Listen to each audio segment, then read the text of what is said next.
नमस्कार मित्रांनो, स्वागत आहे तुम्हा सर्वांचंच आपल्या आजच्या या व्हिडिओमध्ये। आपला आजचा हा व्हिडिओ हा खूपच जास्त इंटरेस्टिंग आणि मनोरंजक असणार आहे, कारण आजच्या आपल्या या व्हिडिओमध्ये स्क्रीनवरती दिसल्याप्रमाणे आपण लग्नानंतर होईलच प्रेम या मालिकेच्या लेटेस्ट आणि अपकमिंग भागांचे इंटरेस्टिंग अपडेट जाणून घेणार आहोत। त्यामुळे पटापट व्हिडिओला लाईक करा, त्याचबरोबर चॅनलला सबस्क्राईब करा आणि बेल आयकॉन आठवणीने प्रेस करा, जेणेकरून पुढच्या प्रत्येक व्हिडिओचं नोटिफिकेशन हे तुम्हाला मिळत जाईल आणि सर्व व्हिडिओंचा छान छान पद्धतीने आनंद तुम्हाला घेता येईल।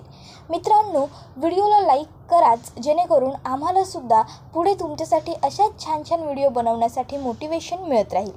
तर आजच्या व्हिडिओचा मुद्दा असा असणार आहे की आता घरातलं काही सामान आणण्यासाठी आणि महत्त्वाचं म्हणजे वेळ एकत्र घालवण्यासाठी मालिनी नंदिनी आणि जीवाला खरेदीसाठी पाठवणार आहे। आणि ही गोष्ट ज्यावेळेस आता काव्याला कळणार आहे त्यावेळेस जीवा हा नंदिनीला घेऊन बाहेर जातो। या गोष्टीमुळे काव्या ही कासावीस होणार आहे। मग आता पुढे काव्या काय करणार आणि काय घडणार हे सगळं पाहणं तर खूप रंजक ठरणार आहे। तर दुसरीकडे आता पार्थ आणि काव्याच्या संसारातला अडथळा दूर करण्याचा निर्णय मालिनी आणि विक्रम घेणार आहेत। आता त्यांच्या संसारातला सगळ्यात मोठा अडथळा ही रम्या आहे। मग आता रम्याला बाजूला करण्यासाठी नक्की मालिनी आणि विक्रम काय निर्णय घेणार हे सगळं जाणून घेण्यासाठी तुम्हाला आपला आजचा व्हिडिओ नक्की पाहावा लागेल। आता अजिबात वेळ वाया न घालवता आपण सुरुवात करूया आपल्या आजच्या व्हिडिओला। चला तर मग मित्रांनो, जाणून घेऊया आजच्या भागात नेमकं काय घडतं ते। तर आजच्या भागात आपण असं पाहतो की इकडे आता जीवा हा किचनमध्ये पाणी पिण्यासाठी आलेला असतो। फ्रीजमधून पाण्याची बाटली घेऊन जीवा तिकडनं गेलेला असतो। त्याबरोबर आता इकडे नंदिनी ही मालिनीला सांगत असते, आई अहो काल गुढीपाडव्याचा सण झाला, तर घरात बरीच सामग्री ग्रोसरी आहे जी संपली आहे, तर आपल्याला सामान मागवावं लागेल।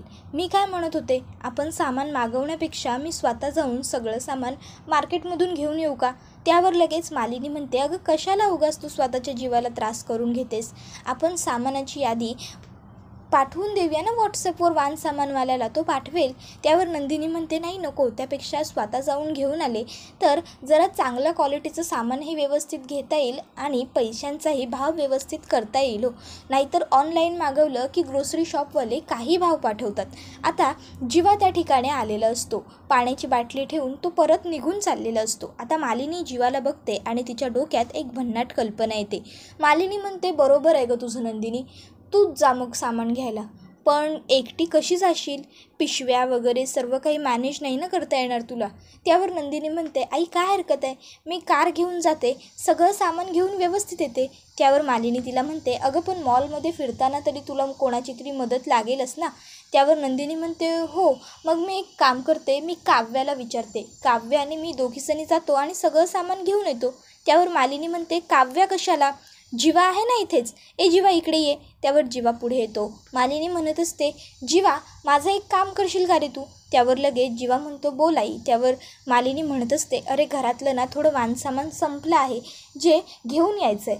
आता एकटी नंदिनी जाऊन घेऊन येईल तर बिचारीला झेपणार नाही आणि तिच्याबरोबर दुसरं कोणी जायलासुद्धा नाही आहे, म्हणजे मी गेले असते, पण तुला तर माहिती आहे हल्ली माझे पाय किती दुखतात, ते एवढं फिरणं, एवढं सगळं सामान खरेदी करणं वगैरे मला नाही रे जमणार, तर तू जाशील नंदिनी बरोबर? म्हणजे तुला काही सामानाची खरेदी नाही करायची, तुला फक्त नंदिनीच्या बरोबर फिरत राहायचं आहे, ती बरोबर सगळं मॅनेज करेल, फक्त पिशव्या घे तू तिच्या हातातल्या, करशील एवढं? आता मात्र जीवा म्हणत असतो, आई अगं काय गरज आहे, त्यापेक्षा तुम्ही मला यादी द्या, मी सर्व सामान ऑनलाईन मागवून घेतो ना।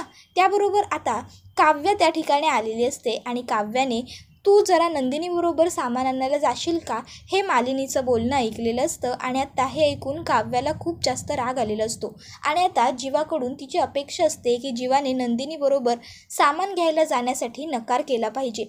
पण आता उलट जीवा हा त्या ठिकाणी काव्याला बघतो आणि म्हणतो की चालेल, मी जातो आई नंदिनीबरोबर सामान आणायला, शेवटी बिचारी एकटी कशी जाईल आणि गेली तरी एवढं सगळं सामान एकटी घेऊन नाही येऊ शकणार, दगदग होईल तिची, दमायला होईल तिला। आधीच एकतर काल गुढीपाडव्याचा सण झाला आहे, तू एक काम कर नंदिनी, तू तुझं इथलं किचनमध्ये काम जे काही आहे ते सर्व आवर आणि लवकर तुझंसुद्धा आवरून घे, मी माझं आवरतो आणि हॉलमध्ये बसतो, तुझं झालं की मला एक आवाज दे, चालेल? त्यावर नंदिनी म्हणते, हो ठीक आहे, काहीच हरकत नाही आहे, तुम्ही आवरून घ्या, माझं 5-1 मिनटं तिथलं होईल, मग मी सुद्धा जाऊन लगेचच आवरून येते, ठीक आहे.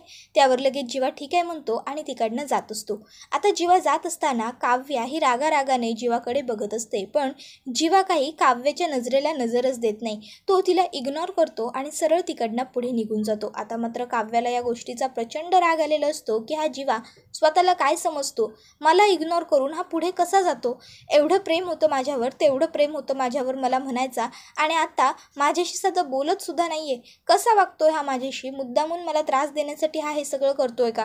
तर दुसरीकडे आता जीवा हा बेडरूममध्ये आलेला असतो. तो म्हणत असतो, काय गरज होती यार तुला जीवा, काय गरज होती मुद्दामून ते काव्यासमोर शो ऑफ करण्यासाठी नंदिनीबरोबर ग्रोसरी घ्यायला जातो बोलण्याची. अरे आता नंदिनीला खरंच तुला मार्केटमध्ये घेऊन जावं लागणार आहे. जाणार आहेस का तू नंदिनीला घेऊन बाजारात? बोल ना, आता का गप्प आहेस? नाही, पण जावं तर लागेलच ना. खरंच बिचारी एवढं सगळं सामान एकटी कशी आणेल. आणि जरा त्या काव्याला सुद्धा कळू देत ना की तिने काय गमावलं आहे आणि नंदिनीने काय मिळवलं आहे ते. आणि मग दुसरीकडे आता मालिनी ही नंदिनीला म्हणत असते, नंदिनी हे पातेलं दे तू माझ्या हातात आणि जा जा जा, आवर पटपट, निघ, जायचं आहे ना तुला जीवाबरोबर आज सामान घ्यायला. त्यावर नंदिनी म्हणत असते, अहो आई हो, पण एकट्या तुम्ही एवढं सगळं कसं कराल, मी तुम्हाला मदत करते. मी आणि जीवा आम्ही दोघं नंतर गेलो तरीसुद्धा चालेल की.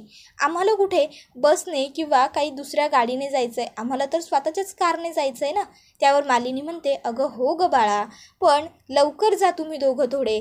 जितके लवकर जाल तितका जास्त वेळ तुम्हा दोघांना एकमेकाबरोबर घालवता येईल आणि जितका जास्त वेळ घालाल तितका जास्त तुम्हाला आउटपुट मिळेल. आपण एखाद्या नात्यावरती जितका वेळ खर्च करतो ना, आपल्याला त्या नात्यातून तितकीच जास्त चांगली आणि छान ऊब मिळते. कळतंय तुला मला काय सांगायचं आहे ते. आणि तुझं आणि जीवाचं नातं हे सध्या नवीन आहे, तुमचं नातं खुलण्यासाठी थोडा वेळ हवा आहे. म्हणून म्हणते जा आणि छान एन्जॉय कर. त्यावर नंदिनी म्हणते, ठीक आहे आई. बरं, पण नेमकं सामान काय काय आणायचं आहे हे तुम्ही मला सांगितलंच नाही. आपण एक काम करूया, सामान हवं आहे त्याची यादी बनवूया आणि मग जाते मी. त्यावर लगेच मालिनी म्हणते, अगं यादी करायची काय गरज आहे. हे बघ, तुला जे जे सामान वाटेल ना ते सगळं तू घेऊन ये बाजारातनं. आणि हो, फक्त ग्रोसरीज घेऊन येऊ नकोस, नवऱ्याबरोबर जातेस, जरा स्वतःसाठीही काही खरेदी वगैरे कर. त्यावर नंदिनी लाजते. तर मालिनी म्हणत असते, अय्या लाजलीस की काय. अगं लाजू नकोस, मी खरंच सांगते तुला. आमचा जीवा आहे ना, त्याला या सगळ्या गोष्टींमधलं खरंच काही कळत नाही. म्हणजे तो तुझ्याबरोबर मार्केटमध्ये येईल, तुझ्या मागे मागे पिशव्या घेऊन फिरेलसुद्धा, पण हे घे ते घे, हे आवडतं आहे का ते आवडतं आहे का, असं काहीच तो तुला विचारणार नाही. त्यामुळे ते सगळं तुझं तुलाच बघायचं आहे. तर म्हणून सांगते, त्याच्याबरोबर जातेस तर थोडी स्वतःसाठी सुद्धा खरेदी कर. त्यावर नंदिनी होकार देते. आणि मग आता लगेचच नंदिनी ही बेडरूममध्ये आलेली असते आवरण्याकरिता. आता जीवा हा नंदिनीला बघतो आणि लगेचच तिला विचारायला लागतो की तुला काय गरज होती आईला मी मार्केटमधून ग्रोसरी घेऊन येते असं म्हणायची. नेहमी आई मॉलमधून स्वतः ग्रोसरी मागवून घेते, आजही तिने तसंच केलं असतं ना. त्यावर नंदिनी म्हणत असते, जीवा मला काय माहीत होतं की आई तुम्हाला माझ्याबरोबर जा असं म्हणतील. अहो मी इंटेन्शनली काहीच नाही केलं. माझ्या घरीसुद्धा मी स्वतःच ग्रोसरी मार्केटमधून घेऊन यायची, म्हणून मला वाटलं की आत्ताही आपण स्वतःच जाऊन ग्रोसरी घ्यावं. म्हणून मी म्हटलं जर तुम्हाला माझ्याबरोबर नसेल यायचं तर काहीच हरकत नाही. उलट मी तर आईंसमोर हेच म्हणत होते ना की तुम्ही जा म्हणून, तुम्हाला काही कामं असतील मी जाऊन ग्रोसरी घेऊन येईन, तर तुम्हीच आईंसमोर म्हणालात की तुम्ही माझ्याबरोबर यायला तयार आहात म्हणून. अजूनही वेळ गेलेली नाही, तुम्ही विचार करा तुम्हाला यायचं नसेल तर. त्यावर जीवा म्हणत असतो, नाही तसं काही नाही आहे, तुला जे काही ग्रोसरी घ्यायची आहे त्या सगळ्याची एक यादी बनव, जे हवं आहे ते ठरवून घे. उगाचच्या उगाच नंतर तिकडे गेल्याच्या नंतर काय घेऊ, हे घेऊ का ते घेऊ, काय घ्यायचं आहे काय करायचं आहे असं करू नकोस. त्यावर नंदिनी म्हणत असते, नाही असं काही होणार नाही आहे, कारण मला जे जे काही हवं आहे मी सगळ्याची यादी बनवून घेतलेली आहे माझ्या डोक्यामध्ये, त्यामुळे काही हे घ्यायचं आहे ते घ्यायचं असं होणार नाही. पण नक्की तुम्हाला माझ्याबरोबर मनापासून यायचं आहे ना जीवा, कारण उगाचच्या उगाच जबरदस्तीने येण्याच्या गोष्टीला काहीच अर्थ नाही आहे. आता मात्र जीवाला खरं तर नंदिनीबरोबर जाण्यामध्ये काहीच रस नसतो, पण काव्याला जरा अद्दल घडावी यासाठी जीवा नंदिनीबरोबर जायला तयार झालेला असतो. तो म्हणत असतो, असं काही नाही आहे, निघूया आपण. त्यावर नंदिनी म्हणत असते, हो मला फक्त 5 मिनटं द्या, मला थोडंसं आवरायचं आहे आणि मग आपण लगेच जाऊयात. त्यावर जीवा म्हणतो, तुम्ही बायका 5 मिनटं जेव्हा बोलता ना तेव्हा अर्धा तास असतो. त्यावर नंदिनी म्हणते, अजिबातच नाही या, मी 5 मिनटं म्हटली आहे ना, म्हणजे बघा मी 5 मिनटातच बाहेर येणार, तुम्ही वा पुढे. त्यावर जीवा म्हणतो, ठीक आहे, मी कारची किल्ली घेतो आणि जाऊन कारमध्ये बसतो. 5 मिनिटापेक्षा वरती जर वेळ केलास ना नंदिनी, तर खरंच मी निघून जाईन ना कुठेतरी, मी नाही थांबणार तुझ्यासाठी. त्यावर नंदिनी म्हणते, बरं तुम्ही वा पुढे. आणि मग आता जीवा हा पुढे निघून गेलेला असतो. आता हे सगळं सुद्धा काव्याने पाहिलेलं असतं. आता काव्या चोरून जीवा आणि नंदिनीचं बोलणं ऐकत असते, पण ही गोष्ट त्या दोघांनाही माहीत नसते. आता काव्या ही बेडरूममध्ये आलेली असते आणि आता तिचा खूप जास्त संताप होत असतो. ती मनातल्या मनात म्हणत असते की हा जीवा स्वतःला समजतो तरी काय, नंदिनी ताईबरोबर हा इतक्या प्रेमाने कसं काय बोलू शकतो, माझ्यावरती प्रेम होतं ना याचं, काय समजतो हा स्वतःला. आणि मग ती आता वस्तुकांची आदळआपट करायला सुरुवात करते. इतक्यात त्या ठिकाणून रम्या जात असते आणि ती काव्याला अशी तोडफोड करताना बघते आणि तिच्या लक्षात येतं की मॅडमचं टेम्परेचर नक्कीच हाय झालेलं आहे.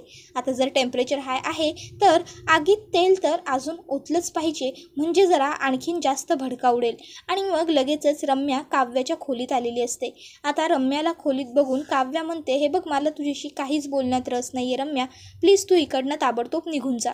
रम्या म्हणत असते, अगं काव्या असं का बोलतीयेस, मला तुझी काळजी वाटली म्हणून मी इथे आले तुझ्याशी बोलायला.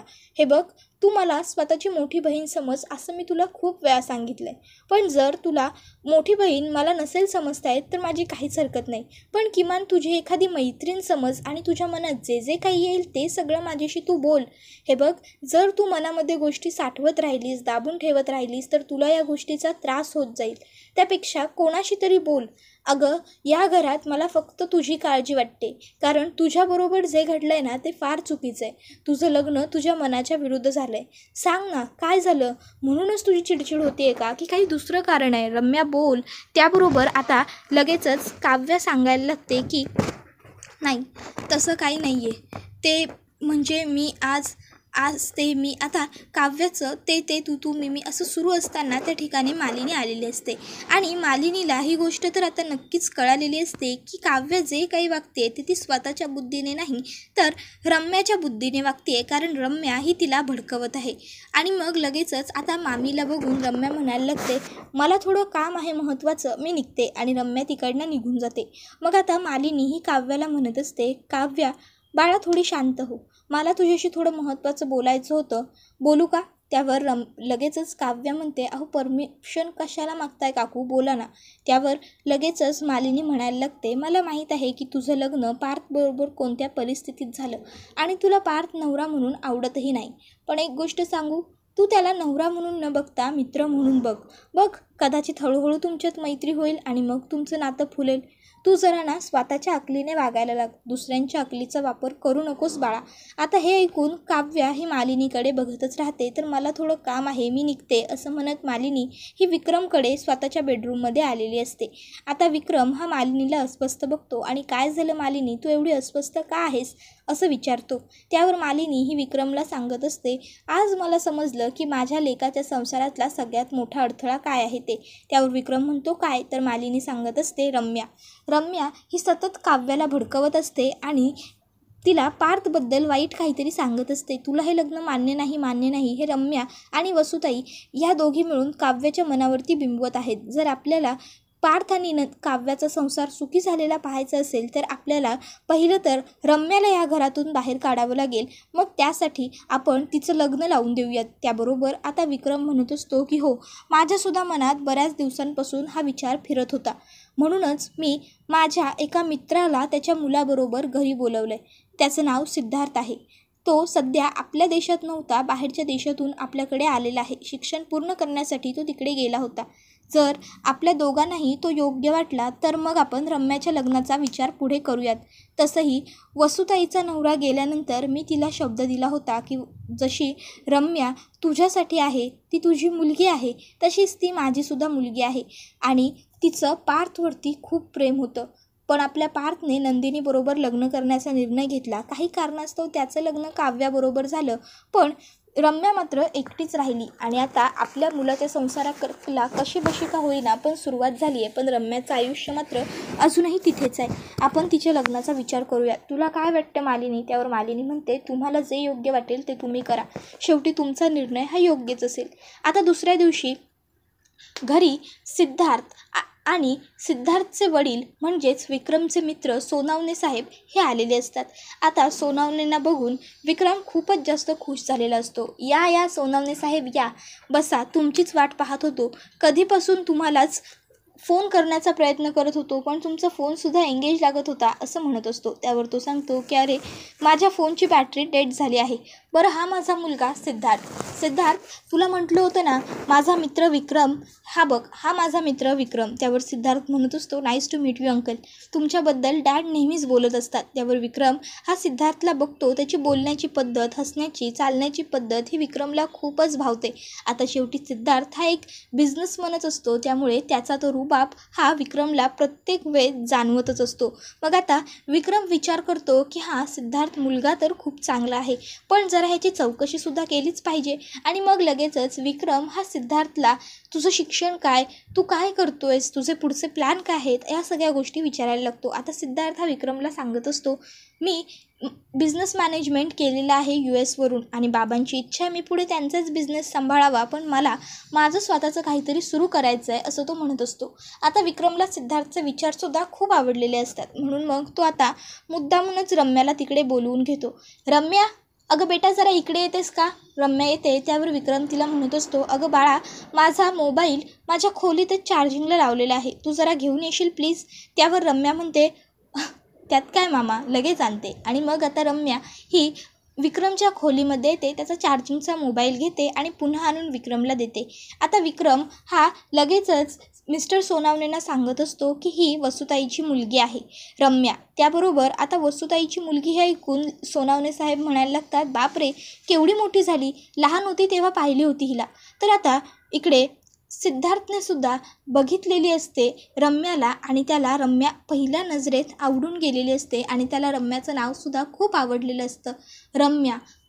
सिद्धार्थ हा रम्यामध्ये अगदी रमून गेलेला आहे ही गोष्ट विक्रमच्या लक्षात येते आणि मालिनीच्याही लक्षात येते. आणि मग आता ते दोघं ठरवतात की आपल्याला पुढची बोलणी करायला काहीसुद्धा हरकत नाही कारण सिद्धार्थला सुद्धा रम्या आवडलेली आहे. पण आता रम्याच्या डोक्यात मात्र पुसटशीसुद्धा कल्पना नसते की मामाने मला का बोलावलं असेल आणि नक्की माझ्या लग्नाची बोलणी वगैरे करण्याचं काही मामाच्या मनात असेल. आता लगेचच मालिनी ही सिद्धार्थला म्हणत असते की तुला बाकी काही गोष्टी आवडतात, काही तुझ्याबद्दल थोडीफार माहिती सांग की आम्हाला. आणि लग्नानंतर तुझा USला राहण्याचा वगैरे काही प्लॅन आहे का, लग्नाचा काही विचार करतोयस. त्यावर सिद्धार्थ म्हणतो काकू तुम्ही असं अचानक विचारताय, सॉरी म्हणजे मी या गोष्टींवर अजून विचार नाही केलेला काही. त्यावर मालिनी म्हणते नाही काही हरकत नाही, निवांत विचार कर आणि सांग मला. अरे घाबरू नकोस, बाबांकडे तर अजिबात बघू नकोस, आम्ही तुमचे फॅमिली फ्रेंड आहोत, आमची भेटगाठ वरच्यावर होत असते. आता तू कधी भेटला नाहीस कारण तू USला असतोस पण आम्ही एकमेकांना चांगले ओळखतो, काळजी करू नकोस तू असं म्हणत असते. तर पुढे ती त्याला सांगते असं समज मी तुझ्या आईसारखीच आहे. त्यावर मात्र सिद्धार्थ हसतो आणि फक्त गालातल्या गालात हसून खाली बघतो. आता मात्र मालिनीच्या लक्षात आलेली असते की रम्याला बघूनच सिद्धार्थ लाजतोय आणि त्याला ती आवडायला लागली. पण हा व्हिडिओ मात्र आत्ता तरी इथेच संपतो. पण तुम्हाला काय वाटतं, पार्थच्या आणि काव्याच्या संसारातलं सगळ्यात मोठं हे दुखणं कायमचं बाजूला होऊ शकेल का, म्हणजेच आता सिद्धार्थचं आणि रम्याचं लग्न आपल्याला पाहायला मिळेल का आणि फायनली कुणाच्या तरी आयुष्याचं वाटोळं करण्यासाठी रम्या निघून जाईल का. कारण पार्थच्या आयुष्यातून जरी ती गेली आणि पार्थचं आयुष्य जरी सुखकर झालं तरी रम्याची जी काही मूर्ख बुद्धी फक्त लोकांना उद्ध्वस्त करण्यासाठी वापरली जाते ती त्या बिचाऱ्या सिद्धार्थच्या आयुष्याचं सुद्धा वाटोळं करेल का, ते आम्हाला कमेंट करून नक्कीच सांगा. त्याचबरोबर तुम्हाला लग्नानंतर होईलच प्रेम ही मालिका कशी वाटते ते सांगायला विसरू नका. तर दुसरीकडे आपले जीवा आणि नंदिनी खरेदी करायला बाजारात गेले तर आहेत पण आता ते दोघं एकत्रित खरेदी करतील का आणि नंदिनी आणि जीवा एकमेकासाठी सुद्धा काही वस्तू का घेतील का, तुम्हाला काय वाटतं सगळंच आम्हाला कमेंट करून सांगायला विसरू नका. त्याचबरोबर आपल्या व्हिडिओला जास्तीत जास्त लाईक करा, चॅनलला सबस्क्राईब करा आणि बेल आयकॉन आठवणीने प्रेस करा जेणेकरून पुढच्या प्रत्येक सिरियलचे अपडेट हे तुम्हाला अगदी पटापट मिळत जातील आणि सर्व व्हिडिओंचा आनंदही तुम्हाला घेता येईल. त्याचबरोबर आपला हा व्हिडिओ तुमच्या जास्तीत जास्त मित्रपरिवारांबरोबर तसेच कुटुंबियांसोबत सुद्धा नक्की शेअर करा जेणेकरून त्यांनासुद्धा आपल्या अशा छान छान व्हिडिओंचा आनंद घेता येईल. पुढचा व्हिडिओ येईपर्यंत टाटा बाय बाय आणि धन्यवाद.